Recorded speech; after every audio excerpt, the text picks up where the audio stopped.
നമസ്കാരം. ആദ്യ വാർത്തയിലേക്ക് സ്വാഗതം. ശബരിമല യുവതീ പ്രവേശനത്തിൽ അക്രമം നടത്തി റിമാൻഡിലായവരെ കാത്തിരിക്കുന്നത് കടുത്ത നിയമ നടപടി.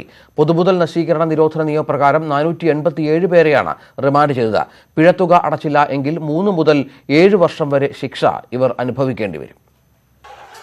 അക്രമവുമായി ബന്ധപ്പെട്ട് ഇതുവരെ അറസ്റ്റിലായ 3282 പേരിൽ 487 പേരാണ് റിമാൻഡിലായത്. സമീപകാലത്ത് ഇത്രയും അധികം പേർ റിമാൻഡ് ചെയ്യപ്പെടുന്നത് ഇതാദ്യമായാണ്. KSRTC ബസ്സുകളും സർക്കാർ ഓഫീസുകളും തകർത്തതിന് ഉൾപ്പെടെയാണ് റിമാൻഡിലെ ഭൂരിപക്ഷം പേർക്കെതിരെയും കേസെടുത്തിട്ടുള്ളത്.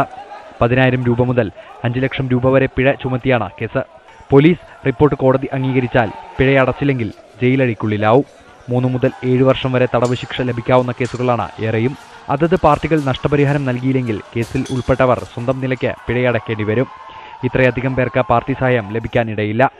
അങ്ങനെയെങ്കിൽ സ്വയം പിഴയടച്ച് ശിക്ഷ ഒഴിവാക്കുകയേ മാർഗമുള്ളൂ. അതിനു കഴിയാത്തവർ ശിക്ഷ അനുഭവിക്കേണ്ടി വരും. ആകെ രജിസ്റ്റർ ചെയ്ത 1286 കേസുകളിലായാണ് 487 പേരെ റിമാൻഡ് ചെയ്തത്. ന്യൂസ് 18 തിരുവനന്തപുരം. സംഘർഷങ്ങളുടെ പശ്ചാത്തലത്തിൽ കണ്ണൂരിൽ കനത്ത ജാഗ്രത തുടരുന്നു. അതേസമയം കണ്ണൂരിൽ പൂർണ്ണമായും സമാധാനം ഉറപ്പിക്കാൻ ജില്ലാ കളക്ടർ വിളിച്ചു ചേർത്ത രാഷ്ട്രീയ പാർട്ടികളുടെ യോഗത്തിൽ ധാരണയായി. 2 ദിവസത്തേക്ക് പ്രകടനങ്ങൾ ഒഴിവാക്കാനും CPM BJP നേതാക്കൾ പങ്കെടുത്ത യോഗത്തിൽ തീരുമാനിച്ചു. തലശ്ശേരിയിൽ ഇന്നലെ വൈകുന്നേരം വീണ്ടും സംഘർഷമുണ്ടായ പശ്ചാത്തലത്തിലാണ് കണ്ണൂർ കളക്ടർ CPM BJP നേതാക്കളുടെ യോഗം വിളിച്ചത്. 2 ദിവസത്തേക്ക് പ്രകടനങ്ങൾ നടത്തില്ലെന്ന് ഇരു പാർട്ടികളും സമ്മതിച്ചു. രാത്രി തന്നെ ഈ നിർദ്ദേശം ഇരു പാർട്ടികളുടെയും നേതാക്കൾ കീഴ്ഘടകങ്ങളിലേക്ക് നൽകി. സമാധാനം ഉറപ്പാക്കാൻ എല്ലാ സഹകരണങ്ങളും നേതാക്കൾ വാഗ്ദാനം ചെയ്തു. സമാധാന യോഗധാരണകൾ പൂർണ്ണമായും പ്രവർത്തകർ അനുസരിക്കണമെന്ന് CPM കണ്ണൂർ ജില്ലാ സെക്രട്ടേറിയറ്റ് പ്രസ്താവനയിൽ ആവശ്യപ്പെട്ടു. സമാധാന ചർച്ചയ്ക്ക് തൊട്ടുമുമ്പ് വരെ തലശ്ശേരിയിൽ അക്രമങ്ങൾ അരങ്ങേറി. വൈകുന്നേരം ദിനേശ് കഫേക്ക് നേരെ ആക്രമമുണ്ടായി. DYFIയുടെ പ്രകടനത്തിന് നേരെ ഉണ്ടായ കല്ലേറിൽ 2 വനിതാ പ്രവർത്തകർക്ക് പരിക്കേറ്റു. BJP തലശ്ശേരി മണ്ഡലം പ്രസിഡന്റിന്റെ വാഹനത്തിന് നേരെയും BJP പ്രവർത്തകർ നടത്തുന്ന സ്റ്റോറിന് നേരെയും അക്രമമുണ്ടായി. തലശ്ശേരിയിൽ ഇപ്പോഴും വൻ പോലീസ് സംഘത്തെ വിന്യസിച്ചിട്ടുണ്ട്. ന്യൂസ് 18 കണ്ണൂർ. അട്ടപ്പാടിയിൽ DYFI പ്രവർത്തകന് വെട്ടേറ്റു. കള്ളിമല സ്വദേശി അരുൺ വിനോദിനാണ് കൈക്ക് വെട്ടേറ്റത്. ഇയാളെ കോട്ടത്തറ ട്രൈബൽ സ്പെഷ്യാലിറ്റി ആശുപത്രിയിൽ പ്രവേശിപ്പിച്ചു. കഴിഞ്ഞ ദിവസമുണ്ടായ ശബരിമല കർമ്മസമിതി ഹർത്താലിൽ കള്ളിമലയിൽ BJP DYFI പ്രവർത്തകർ തമ്മിൽ വാക്കേറ്റമുണ്ടായിരുന്നു. ഇതിന്റെ തുടർച്ചയായി നടന്ന വാക്കുതർക്കമാണ് സംഘർഷത്തിൽ കലാശിച്ചത്. സംഭവത്തിൽ 2 BJP പ്രവർത്തകർക്കും പരിക്കേറ്റു. ശബരിമല യുവതീ പ്രവേശനത്തിനു ശേഷമുള്ള സംസ്ഥാനത്തെ ക്രമസമാധാന നില ഗവർണർ കേന്ദ്ര സർക്കാരിനെ ധരിപ്പിച്ചു. കേന്ദ്ര ആഭ്യന്തരമന്ത്രി രാജ്നാഥ് സിംഗാണ് ഗവർണർ P സദാശിവം റിപ്പോർട്ട് നൽകിയത്. സംസ്ഥാനത്ത് അരങ്ങേറിയ അക്രമ സംഭവങ്ങളിൽ ഗവർണർ സംസ്ഥാന സർക്കാരിനോട് റിപ്പോർട്ട് തേടിയിരുന്നു. ഇതിനായി സർക്കാർ വിവരശേഖരണം തുടരുന്നതിനിടെയാണ് കേന്ദ്ര ആഭ്യന്തര മന്ത്രാലയത്തിന്റെ ഇടപെടൽ.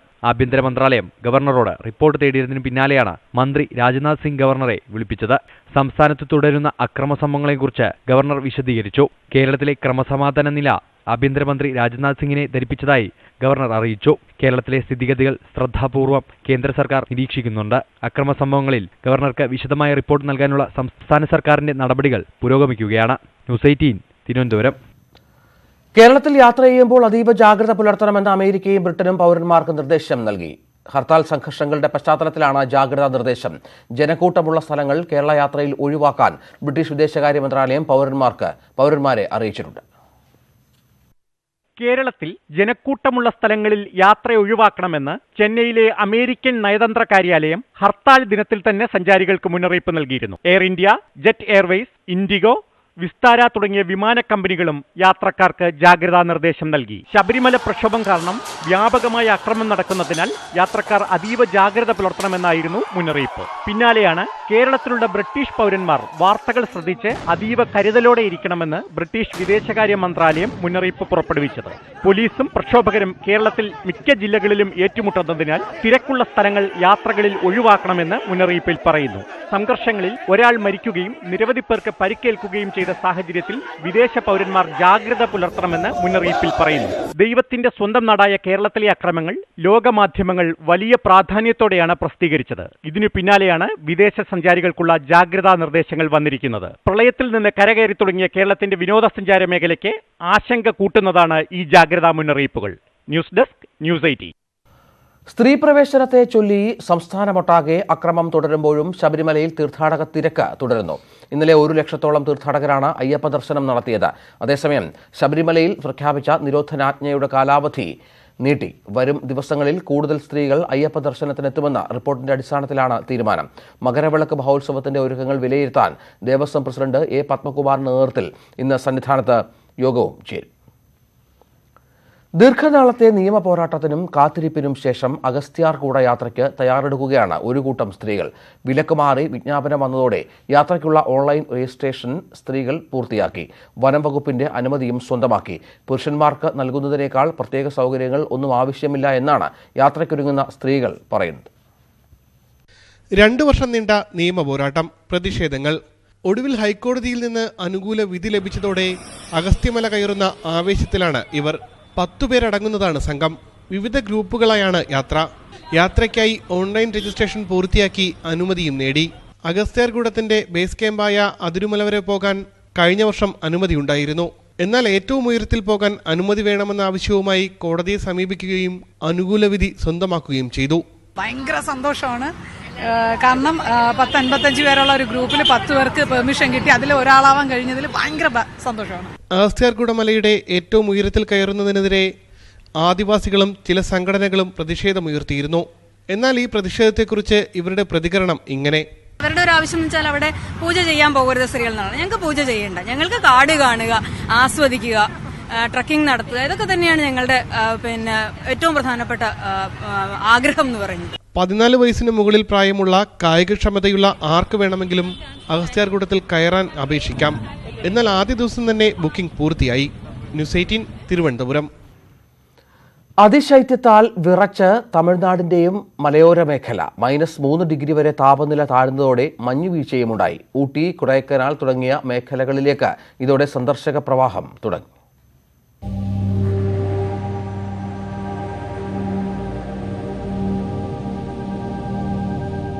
ഈ കാഴ്ച കാശ്മീരിൽ നിന്നോ ഹിമാചലിൽ നിന്നോ ഇന്ത്യയുടെ കിഴക്കൻ സംസ്ഥാനങ്ങളിൽ നിന്നോ അല്ല.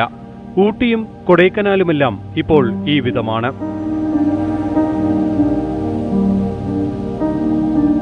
താപനില -3 ഡിഗ്രി വരെ എത്തി നിൽക്കുന്നു. മഞ്ഞുവീഴ്ചയാൽ വെള്ള പുതച്ചിരിക്കുന്നു മലയോരം.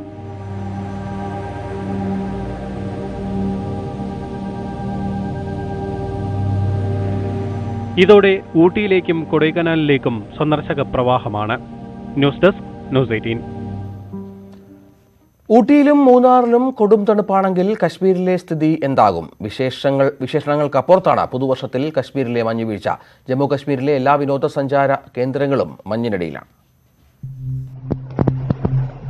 സ്വിറ്റ്സർലൻഡോ ഓസ്ട്രിയയോ അല്ല, വിനോദസഞ്ചാരങ്ങളുടെ പറുദീസയായ കശ്മീരിലെ ഗുൽമാർഗിൽ നിന്നുള്ള ദൃശ്യങ്ങളാണിത്.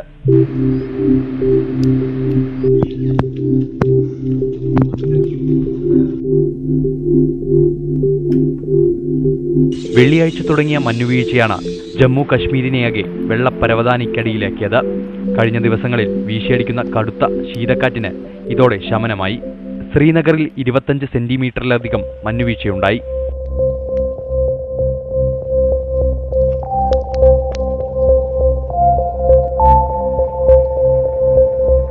മഞ്ഞു പെയ്തു തുടങ്ങിയതോടെ കശ്മീരിലേക്ക് വിനോദസഞ്ചാരികളുടെ ഒഴുക്കും തുടങ്ങിയിരുന്നു. എന്നാൽ ദിവസങ്ങളായി മഞ്ഞു പെയ്യുന്നത് ടൂറിസം മേഖലയെയും ബാധിച്ചു. മഞ്ഞുവീണ് റോഡ്, റെയിൽ ഗതാഗതം തടസ്സപ്പെട്ടതോടെ കശ്മീരിലെത്തിയ വിനോദസഞ്ചാരികൾക്ക് മടങ്ങാനോ പുറത്തുനിന്ന് സഞ്ചാരികൾക്ക് എത്താനോ കഴിയാത്ത അവസ്ഥയാണ്.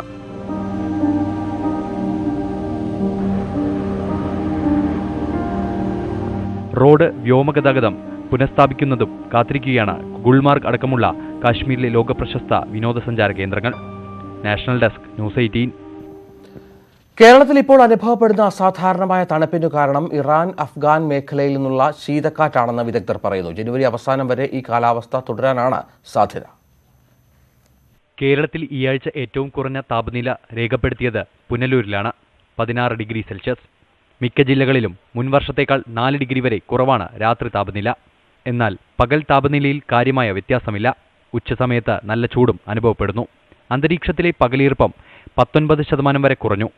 ഇറാൻ, അഫ്ഗാൻ മേഖലയിൽ നിന്നുള്ള ശൈത്യതരംഗങ്ങൾ ഇന്ത്യൻ ഉപഭൂഖണ്ഡത്തിലേക്ക് എത്തിയതാണ് ഈ വിചിത്ര കാലാവസ്ഥയ്ക്ക് കാരണമെന്ന് വിദഗ്ധർ പറയുന്നു.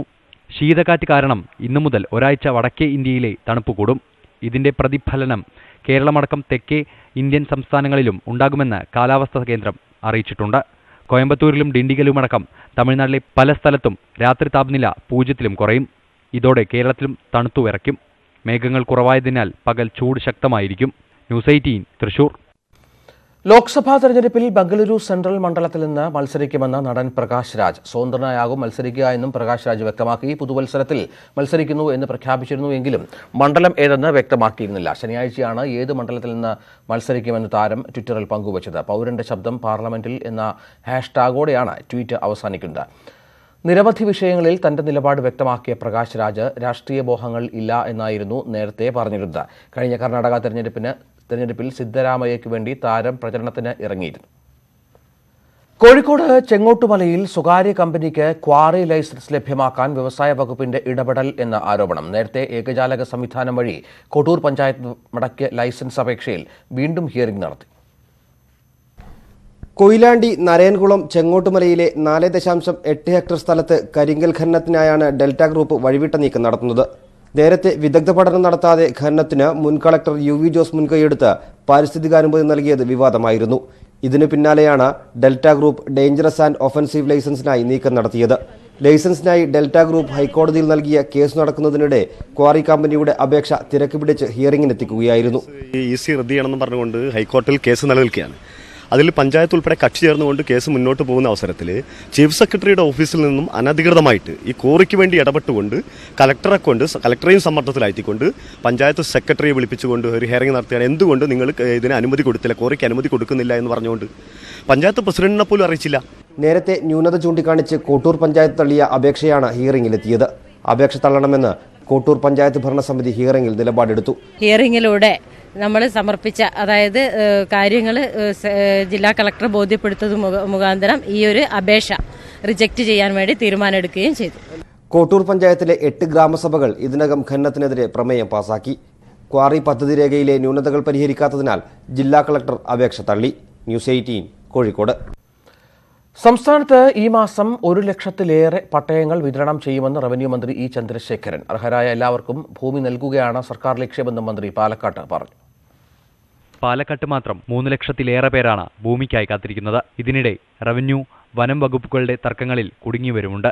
അർഹരായവർക്ക് തർക്കങ്ങൾ പരിഹരിച്ച ഭൂമിയുടെ ഉടമസ്ഥാവകാശം നിയമപരമായി ഉടൻ നൽകുമെന്ന് റവന്യൂ മന്ത്രി ഇ ചന്ദ്രശേഖരൻ പറഞ്ഞു. ഈ മാസം 22-നകം 1,05,000 പട്ടയങ്ങൾ വിതരണം ചെയ്യും.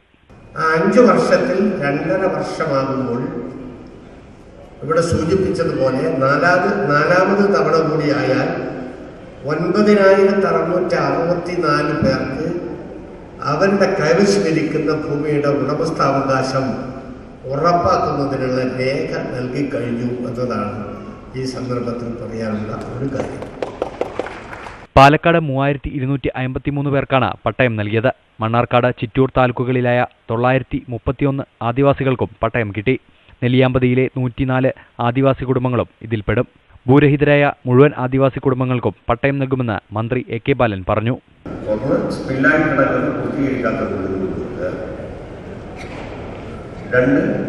സ്ഥലമുള്ളവർക്ക് വീട് പട്ടം കൊടുക്കുക, 3 സ്ഥലവും വീടുമില്ലാത്തവർക്ക് വീട് സ്ഥലം കൊടുക്കുക. ലൈഫ് മിഷൻ പദ്ധതിയുടെ 3ാം ഘട്ടത്തിൽ 3 ലക്ഷം പേർക്ക് കിടപ്പാടമൊരുക്കുമെന്നും മന്ത്രി വ്യക്തമാക്കി. ന്യൂസ് 18 പാലക്കാട്. കേരള അഡ്മിനിസ്ട്രേറ്റീവ് സർവീസിലെ സംവരണ അട്ടിമറിക്കെതിരെ പ്രക്ഷോഭത്തിനിറങ്ങാൻ കോഴിക്കോട് ചേർന്ന മുസ്ലിം സംഘടനകളുടെ യോഗത്തിൽ തീരുമാനം. സംവരണ സമുദായങ്ങൾ ഉന്നയിക്കുന്ന പ്രശ്നങ്ങൾ പരിഹരിക്കണമെന്നാവശ്യപ്പെട്ട് ഉടൻ മുഖ്യമന്ത്രിയെ കാണുമെന്ന് PK കുഞ്ഞാലിക്കുട്ടി അറിയിച്ചു. സർക്കാർ നീക്കത്തിനെതിരെ കോടതിയെ സമീപിക്കാനും തീരുമാനമുണ്ട്. കേരള അഡ്മിനിസ്ട്രേറ്റീവ് ട്രിബ്യൂണലിലെ സംവരണ നിഷേധം പരിഹരിക്കണമെന്നാവശ്യപ്പെട്ട് പ്രക്ഷോഭത്തിനിറങ്ങാനാണ് മുസ്ലിം സംഘടനകളുടെ തീരുമാനം. സംവരണ നിഷേധം പരിഹരിക്കണമെന്ന് സമുദായ സംഘടനകൾ സർക്കാരിനോട് നിരന്തരം ആവശ്യപ്പെട്ടിട്ടും നടപ്പായിട്ടില്ല. ഈ ആവശ്യമുന്നയിച്ച് ഉടൻ മുഖ്യമന്ത്രിയെ കാണാൻ കോഴിക്കോട് ചേർന്ന മുസ്ലിം സംഘടനകളുടെ യോഗം തീരുമാനിച്ചു. ആവശ്യം അംഗീകരിക്കാത്ത പക്ഷം പ്രക്ഷോഭത്തിനിറങ്ങുമെന്ന് PK കുഞ്ഞാലിക്കുട്ടി MP അറിയിച്ചു. മറ്റു സംവരണ സമുദായ നേതാക്കളെയും കൂടി കൂട്ടിയിട്ട് മുഖ്യമന്ത്രിയെ ഒന്ന് കാണും. അതിനുശേഷം യോഗം കൂടി റിസൾട്ടൊന്നും ഉണ്ടാകുന്നില്ലെങ്കിൽ പ്രത്യക്ഷ സമര പരിപാടികളുമായിട്ട് മുന്നോട്ട് പോകും. സർക്കാർ നീക്കത്തിനെതിരെ കോടതിയെ സമീപിക്കാനും ആലോചനയുണ്ട്. ഇത് നിയമപരമായിട്ട് നിൽക്കുന്നതല്ല, ലീഗലല്ല എന്നാണ് ഞങ്ങൾ വിലയിരുത്തിയത്. അതുകൊണ്ട് കോടതിയിലും ചോദ്യം ചെയ്യും. കേരള അഡ്മിനിസ്ട്രേറ്റീവ് ട്രിബ്യൂണൽ നടപ്പാക്കാനുള്ള അന്തിമ നടപടിക്രമങ്ങളിലാണ് സംസ്ഥാന സർക്കാർ. വിഷയത്തിൽ ലീഗ് ആദ്യമായാണ് മുസ്ലിം സംഘടനകളുടെ യോഗം വിളിച്ചു ചേർത്ത് ഇടപെടൽ നടത്തുന്നത്. ന്യൂസ് 18 കോഴിക്കോട്. എറണാകുളം നെട്ടൂർ സ്വദേശികൾക്ക് ആശ്വാസമായി തിരുനെട്ടൂർ റെയിൽവേ മേൽപ്പാലം തുറന്നു. പൊതുമരാമത്ത് മന്ത്രി ജി സുധാകരനാണ് മേൽപ്പാലം നാടിന് സമർപ്പിച്ചത്.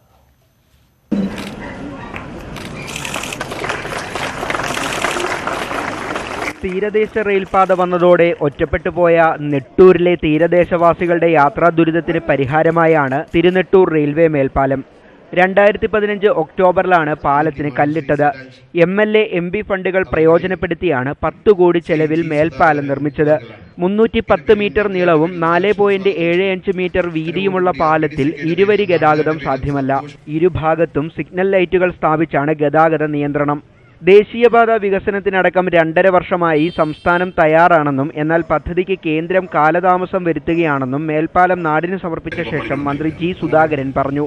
ദേശീയപാതയിൽ ധാരാളം നിർമ്മാണങ്ങൾ ദേശീയപാത 4 വരിയാക്കുന്നതിന്റെ ഭാഗമായി ഇപ്പോൾ ആരംഭിച്ചിട്ടുണ്ട്. പക്ഷെ 2.5 വർഷമായി നമ്മൾ റെഡിയാണ് ദേശീയപാത നിർമ്മിക്കാൻ. കേന്ദ്ര ഗവൺമെന്റ് നമ്മുടെ സ്പീഡിൽ സഞ്ചരിച്ചിട്ടേ ഇല്ല. അവരത് പണിയും, പക്ഷെ വളരെ കാലതാമസമുണ്ട്. റോഡ്സ് ആൻഡ് ബ്രിഡ്ജസ് കോർപ്പറേഷനാണ് തിരുനെട്ടൂർ റെയിൽവേ മേൽപ്പാലം യാഥാർത്ഥ്യമാക്കിയത്. ന്യൂസ് 18 കൊച്ചി. അരനൂറ്റാണ്ടായി വനത്തിൽ കഴിയുന്ന ഒരു കുടുംബമുണ്ട്. കേരള അതിർത്തിയായ കണ്ണൂരിലെ മണക്കടവിൽ നിന്നും 10 കിലോമീറ്റർ ഉൾക്കാട്ടിലാണ് വർഷങ്ങളായി ഇവരുടെ താമസം. കുടക് ബ്രഹ്മഗിരി മലനിരകളിലെ കൊടും വനത്തിൽ നിന്നുള്ള കാഴ്ചയാണിത്. ആനയും കടുവയും രാജവെമ്പാലയും ഉൾപ്പെടെ വന്യമൃഗങ്ങൾ സഞ്ചരിക്കുന്ന പാതയിലൂടെ വേണം ഇവിടെ എത്താൻ. 2 ആൾ പൊക്കത്തിൽ മണ്ണിൽ കെട്ടിയുയർത്തിയ ഓടുമേഞ്ഞ വീട്ടിലാണ് പൊന്നുലീല ദമ്പതികളുടെ താമസം. കൊടുംകാടിന് നടുവിലാണെങ്കിലും 3 ഏക്കറോളം കൃഷിഭൂമി ഇവർക്ക് സ്വന്തമായുണ്ട്. കൊടുംകാട്ടിലെ ഒറ്റയടി പാതയിലൂടെ 7 കിലോമീറ്റർ സഞ്ചരിച്ചാലാണ് തൊട്ടടുത്ത അയൽക്കാരന്റെ വീട്ടിൽ എത്തുക. പല വ്യഞ്ജനങ്ങളും മരുന്നും വാങ്ങണമെങ്കിൽ 10 കിലോമീറ്റർ നടന്ന് മണക്കടവിൽ എത്തണം. കാട്ടിന് നടുവിലാണെങ്കിലും ഒരു തവണ പോലും വന്യമൃഗങ്ങൾ കൃഷിയിടത്തിൽ കയറിയിട്ടില്ല എന്ന് പൊന്നു പറയുന്നു. മൃഗങ്ങളുണ്ട്, ഇഷ്ടംപോലെ ഉണ്ട് ഇതിൻ്റെ അകത്തുള്ള സാധനങ്ങൾ. പക്ഷെ നമുക്കൊരു ശല്യം ഇതുവരെ ഉണ്ടായിട്ടില്ല. പോകുമ്പോൾ അയല കാണാം, അയലിലെല്ലാം ഓടുന്നവരിക്കുന്നൊക്കെ കാണാൻ നല്ലത്. ആനയൊക്കെ വരും, അതിലെല്ലാം വന്നിട്ട് ഇങ്ങനെ ഒച്ച വെച്ച് അടിച്ചു പൊടിച്ച് പറിച്ച് തിന്നുകൊണ്ട് ഇങ്ങനെ പോകും. നമ്മുടെ അടുത്ത് ഇങ്ങോട്ട് വരുന്നില്ല. 60 വർഷം മുൻപാണ് വീരാജ്പേട്ടയ്ക്കടുത്ത കക്കപ്പുഴയിൽ നിന്ന് ഏലത്തോട്ടത്തിലെ ജോലിക്കായി പൊന്നു കാട്ടിലെത്തിയത്. വനനിയമങ്ങൾ മാറിയതോടെ ഏലത്തോട്ടങ്ങൾ ഇല്ലാതെയായി. കൂടെയുള്ളവർ കാട് വിട്ടുപോയെങ്കിലും കൂപ്പിൽ അവശേഷിച്ച സ്ഥലത്ത് കൃഷി ഇറക്കാനായിരുന്നു പൊന്നുവിന്റെ തീരുമാനം. 200 ഏക്കറിൻ്റെ അടുത്ത് ഏലത്തോട്ടമായിരുന്നു, എസ്റ്റേറ്റാ ഇല്ല. അപ്പോൾ ഈ ആനശല്യം ഈ കുരങ്ങിൻ്റെ ഇരിങ്ങിൻ്റെ ഭയങ്കര ശല്യമുണ്ട്. അപ്പോൾ കാവൽ അതിന് വേണ്ടിയിട്ട് അങ്ങനെ വന്ന് ഇവിടെ നിന്നോ. അന്നേരം അങ്ങനെ വന്ന് നിന്നപ്പം ഇവിടെ തന്നെ ലാസ്റ്റ് ഏലത്തോട്ടമെല്ലാം പോയി. പിന്നെ ഇതിൻ്റെ ചുറ്റുവട്ടം കുറച്ച് കാടൊക്കെ തെളിച്ചായിരുന്നു. അപ്പോൾ അത് ഇങ്ങനെയുള്ള ധ്യാനിച്ചു. അപ്പോൾ നിന്നപ്പം അങ്ങനെ നിന്ന് മാത്രമേ ഉള്ളൂ. 7 മക്കളുണ്ട് ഇവർക്ക്. 2 പേരെ കേരളത്തിലും 5 പേരെ കർണാടകത്തിലുമാണ് വിവാഹം കഴിച്ച് അയച്ചത്. വീടിനോട് ചേർന്ന് സ്ഥാപിച്ച മിനി ജലവൈദ്യുത പദ്ധതിയിൽ നിന്നാണ് വീട്ടിലേക്ക് ആവശ്യമായ വൈദ്യുതി ഉൽപ്പാദിപ്പിക്കുന്നത്. റേഡിയോ ഉള്ളതിനാൽ പുറം ലോകത്തു നിന്നുള്ള വാർത്തകൾ അറിയാനാകും. കുരുമുളക്, കവുങ്ങ്, ഏലം, കരിമ്പ്, കൈതച്ചക്ക, കശുമാവ്, കാപ്പി എന്നിവ കൃഷി ചെയ്യുന്നു. വീട്ടിലേക്ക് ആവശ്യമായ പച്ചക്കറിയും മീനും ഇവിടെ നിന്ന് തന്നെ ഉൽപ്പാദിപ്പിക്കും. വന്യതയും ശാന്തതയും ആസ്വദിച്ചുള്ള ജീവിതത്തിനിടയിൽ പൂർണ്ണ ആരോഗ്യത്തോടെ സപ്തതി ആഘോഷിക്കുവാനുള്ള തയ്യാറെടുപ്പിലാണ് പൊന്നുലീല ദമ്പതികൾ. ന്യൂസ് 18 ആലക്കോട്. നീണ്ട കാത്തിരിപ്പ് കഴിഞ്ഞതോടെ കടലാമകളുടെ മുട്ടകൾ കാത്തുവെക്കുന്ന തിരക്കിലാണ് ചാവക്കാട് ഇടക്കഴിയൂർ ബീച്ചിലുള്ളവർ. കഴിഞ്ഞ ദിവസമാണ് കടപ്പുറത്ത് കൂടുവെച്ച് കടലാമകൾ 90-ലേറെ മുട്ടകളിട്ട് തിരിച്ചുപോയത്.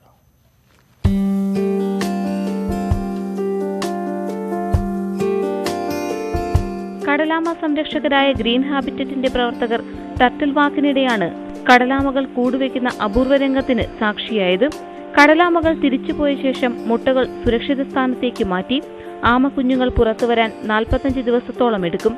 സാധാരണ ഒക്ടോബർ മുതൽ മാർച്ച് വരെയുള്ള കാലഘട്ടങ്ങളിലാണ് കടലാമ കരക്ക് കയറി മുട്ടയിടാറുള്ളത്. ആ സമയത്ത് ഞങ്ങൾ നടത്താറുള്ള ടർട്ടിൽ വാക്കിനിടെയാണ് ഇന്നലെ ലിവറിഡ്ലി ഇനത്തിൽപ്പെട്ട ഒരു കടലാമ മുട്ടയിടാനായി കരക്ക് കയറുന്ന ശ്രദ്ധയിൽപ്പെടുകയും അതിന്റെ വിഷ്വലുകൾ ഞങ്ങൾ പകർത്തുകയും ചെയ്തത്. കേരളത്തിൽ ഏറ്റവും കൂടുതൽ കടലാമകൾ മുട്ടയിടുന്നത് ചാവക്കാട്ടെ തീരത്താണ്. എടക്കഴിയൂരിന് പുറമെ പുത്തൻകടപ്പുറത്തും മ്ലാങ്ങാടും കടലാമകൾ കൂടുവച്ചിട്ടുണ്ട്. കടലിലുണ്ടാകുന്ന ചുഴലിക്കാറ്റ്, നീരൊഴുക്ക് എന്നിവ കടലാമകളുടെ വരവിനെ സ്വാധീനിച്ചിട്ടുണ്ടെന്ന് ചാവക്കാട്ടെ കടലാമ സംരക്ഷണ പ്രവർത്തകർ പറയുന്നു. ന്യൂസ് 18 ഗുരുവായൂർ.